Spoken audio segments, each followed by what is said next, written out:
Assalamualaikum warahmatullahi wabarakatuh. Selamat malam. Kami dari kelompok 3 akan menjelaskan, tugas besar statistika yang beranggota Kahfi Rizky Firmansyah dengan NIM 1301210233, lalu Dafa Akbar Aryaditya 1301210105, Hazik Umar Aska Mirza 1301210516, lalu Gani Risat Abimanyu 1301213251. Oke, pada tugas besar statistika ini, kelompok kami mendapatkan dataset Engineering Graduate Salary. Dataset ini berisi tentang gaji dan pekerjaan yang didapat mahasiswa lulusan teknik. Dalam data ini juga terdapat nilai akademik dan juga nilai kepribadian. Penelitian ini dilakukan untuk melihat beberapa gaji tahunan yang didapat mahasiswa lulusan teknik dan nilai apa saja yang berpengaruh. Memulai dari membaca data, yaitu X digunakan sebagai variabel untuk membaca filenya, lalu variabel df untuk komen data.frame. Lalu install library-nya, kita menginstal package ggplot2 dan grade extra. Lalu inisiasi fungsi library ggplot2 dan grade extra. Summary. Untuk summary akan dijelaskan oleh saya, Kak Rizky Firmansyah. Langsung ke bawahnya aja, bisa ke analisis. Dari data di atas tuh sudah ada nilai terkecil, kuartil pertama, median, min, kuartil ketiga, dan nilai terbesar. Dari summary dapat dilihat bahwa ada sebanyak 2.990 data dan nilai rata-rata pada kelas 10 adalah 77,67 dengan nilai terkecil 43 dan terbesar 97,96. Sedangkan pada kelas 12 ada 74,34 dengan nilai terkecil 40 dan terbesar 98,70. Bisa dilihat bahwa nilai rata-rata kelas 12 lebih kecil dibandingkan kelas 10. Hal tersebut bisa saja disebabkan oleh lebih sulitnya materi kelas 12 dibandingkan materi kelas 10.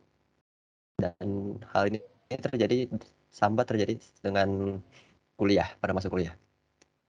Dengan rata-rata 71,51 dan nilai terkecil 66,63 dan nilai terbesar 99,93. Dan alasannya itu sama saja, karena untuk kuliah lebih spesifik lagi dan tentu saja lebih susah. Mayoritas pekerja terlihat ceroboh dengan rata-rata nilai dalam kehati-hatian atau conscientiousness yaitu 0,04640 dan rata-rata dari 25% terbesar juga masih memiliki nilai yang lumayan kecil, yaitu kuartil 3-nya, yaitu 0,7. Ramalan pekerja juga terlihat kecil dengan rata-rata 0,1262. Mayoritas pekerja adalah introversi atau introvert yang bisa dilihat dari nilai ekstraversi yang kecil rata-ratanya, yaitu negatif 0,008. Mayoritas pekerja juga lumayan mudah mengalami emosi-emosi negatif dengan rata-rata nilai neurotisme negatif 0,1460. Mayoritas pekerja tertutup terhadap pengalaman kerja baru dan rata-rata nilainya negatif 0,1411. Hal-hal tersebut bisa disebabkan oleh banyak hal, seperti yang pertama kegugupan dalam lingkungan yang baru, yang kedua lingkungan yang relatif negatif, tidak bisa mengutarakan pendapat karena takut mendapatkan timbal balik negatif, tekanan dari pekerjaan. Masalah tersebut bisa saja diatasi dengan diajarkannya cara beradaptasi, bisa dalam kuliah atau di luar kuliah, lalu melakukan survei terhadap tempat kerja terlebih dahulu. Dari nilai-nilai tersebut dapat berpengaruh terhadap gaji yang didapatkan, karena hal tersebut bisa saja menjadi penilaian dalam suatu pekerjaan untuk menaikkan gaji seseorang. Selanjutnya ada histogram dan bar plot. Langsung ke bawahnya saja. Dari data histogram di atas, bisa dilihat mayoritas lulusan teknik adalah laki-laki dengan persentase sekitar 76%, dan sisanya perempuan yaitu 24%. Data lain yang bisa dilihat adalah nilai-nilai saat kelas 10, 12, dan kuliah. Nilai yang paling banyak didapat yaitu 80-85 untuk kelas 10, 70-75 untuk kelas 12, dan 70-80 untuk kuliah. Mayoritas lulusan adalah lulusan dengan gelar BE sebanyak sekitar 2.600 orang. Spesialisasi yang paling banyak diambil adalah Electronics and Communication Engineering. Kita juga bisa melihat nilai-nilai yang didapat dalam nilai bahasa Inggris, logika, atau kuantitatif. Mayoritas mendapatkan nilai antara 450 sampai 500. Dari diagram di atas bisa dilihat distribusi nilai lebih cenderung ke nilai yang kecil atau di bawah 500. Berbeda dengan logika yang mayoritas nilainya sama tetapi distribusinya lebih ke nilai di atas 500. Sama halnya dengan kuantitatif dengan mayoritas nilai yang sama dan distribusinya ke kanan atau ke atas 500. Hal ini bisa disebabkan karena mahasiswa pada saat itu lebih menguasai materi kuantitatif dan logika dibandingkan bahasa Inggris. Atau juga bisa disebabkan karena guru yang mengajarnya kurang jelas. Hal ini bisa diatasi dengan menambahkan tenaga kerja pada materi yang distribusinya cenderung ke kiri. Dalam nilai kepribadian pekerja, hal yang didapat masih sama seperti summary seperti kehati-hatian, keramahan, ekstraversi, dan keterbukaan terhadap pengalaman memiliki distribusi yang cenderung ke nilai negatif, sedangkan neurotisme distribusinya cenderung ke nilai positif yang dapat diartikan bahwa pekerja sering mengalami emosi-emosi negatif. Terus selanjutnya ada box plot. Yang pertama adalah 3 box plot untuk nilai kelas 10, kelas 12, dan pada saat kuliah. Dari box plot nilai di atas dapat dilihat bahwa median ketiga box plot tersebut tidak melebihi range tetangganya, tetapi median kelas 10 terletak di atas range kuliah. Jadi dapat disimpulkan bahwa perbedaan antara nilai kelas 10 dan kuliah akan terlihat lebih jelas.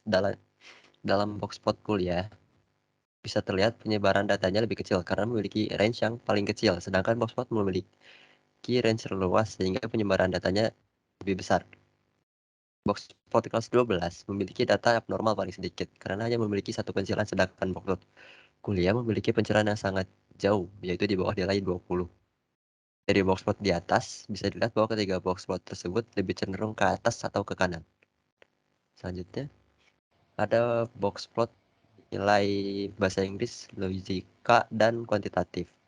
Perbedaan dari ketiga box plot tersebut tidak jauh berbeda karena mediannya masih berada di dalam range box plot ketiganya. Data logika memiliki penyebaran terkecil dan kuantitatif memiliki penyebaran terbesar. Ketiga data tersebut memiliki pencerahan yang lumayan banyak, tetapi kuantitatif memiliki pencerahan terbanyak. Tiga box plot tersebut terlihat memiliki box plot yang simetris. Selanjutnya adalah untuk nilai kepribadian. Box plot kepribadian pekerja di atas tidak memiliki perbedaan data yang luas karena median dari masing-masing box plot masih berada di dalam range box plot atau yang lainnya. Box plot neurotisme memiliki kecenderungan ke bawah, sedangkan box plot yang lainnya memiliki kecenderungan ke atas. Terima kasih. Selanjutnya korelasi. Oke, selanjutnya di sini ada korelasi ya. Di sini korelasi, saya akan menjelaskan tentang korelasi ini. Bisa ke bawah lagi, Aji. Oke, berdasarkan hasil korelasi memiliki yang positif rendah dan korelasi negatif rendah. Korelasi positif rendah antara lain, contohnya itu ada yang X10 persentase dengan X12 graduation. X12 graduation dengan X12 presentase college. Selanjutnya college ID dengan college GPA. College GPA dengan college city ID. English dengan logika, logika dengan quant, domain dengan computer programming, computer programming dengan electronic and semicon, sedangkan variabel-variabel yang memiliki korelasi negatif rendah antara lain X10 persentase dengan graduation year, X12 persentase dengan college tier dengan college GPA, college city ID dengan graduation year. Dari semua korelasi yang ada, setiap variabel memiliki keterhubungan dengan nilai-nilai tersebut yang akan berpengaruh terhadap gaji yang akan didapatkan. Karena hal-hal tersebut bisa saja menjadi penilaian dalam suatu pekerjaan untuk menaikkan gaji seseorang. Oke, bisa di next.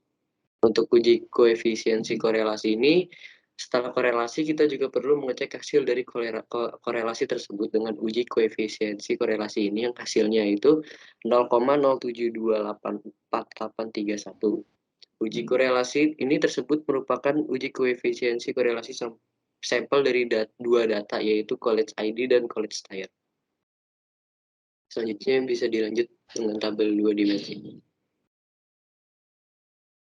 Baik, terima kasih kepada Dava. Pada kesempatan kali ini saya akan menjelaskan analisis dari tabel 2 dimensi.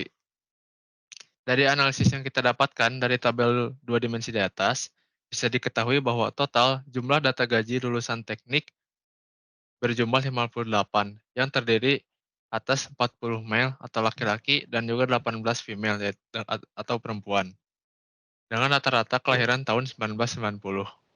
Mayoritas gaji lulusan teknik yaitu di antara 100.000 sampai dengan 190.000 yang berjumlah 15 orang.